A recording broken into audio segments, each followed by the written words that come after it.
गुरुपौर्णिमा 2026 विशेष 21 दिवसाचे पारायण शक्य नसेल तर ही 5 ते 10 मिनिटांची सेवा नक्की करा।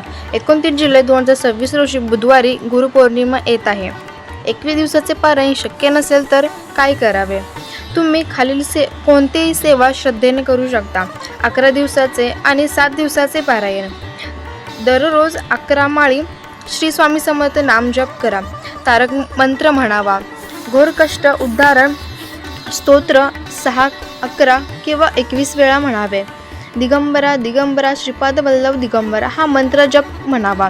वेळ मिळेल तेव्हा फक्त स्वामींचे नामस्मरण करावे। संकल्प करताना ही एक गोष्ट मनामध्ये नक्की ठेवा, जर 21 दिवस पूर्ण होतील अशी सेवा खात्री नसेल तर मोठा संकल्प करू नका। फक्त एवढं म्हणा स्वामींना, हे स्वामी, गुरुपौर्णिमेपर्यंत माझ्याकडून जितकी जास्त सेवा होईल ती मी श्रद्धेने करेन।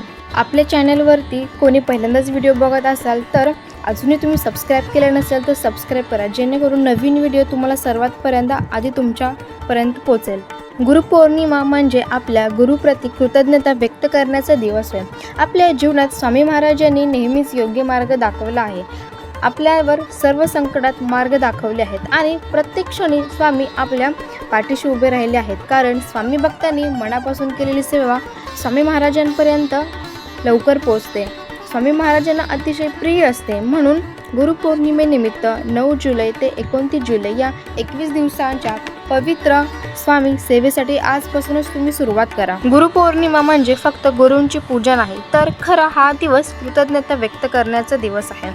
ज्यांनी आपल्याला ज्ञान दिले, मार्ग दाखवला, चांगला माणूस बनवले, अशा आई वडील, थोर माणसे, गुरु आणि शिक्षकांना मनापासून नमस्कार करा। आपल्या शास्त्रांमध्ये सांगितले आहे, गुरुसेवा आणि कृतज्ञता ही सर्वात मोठी पूजा आहे।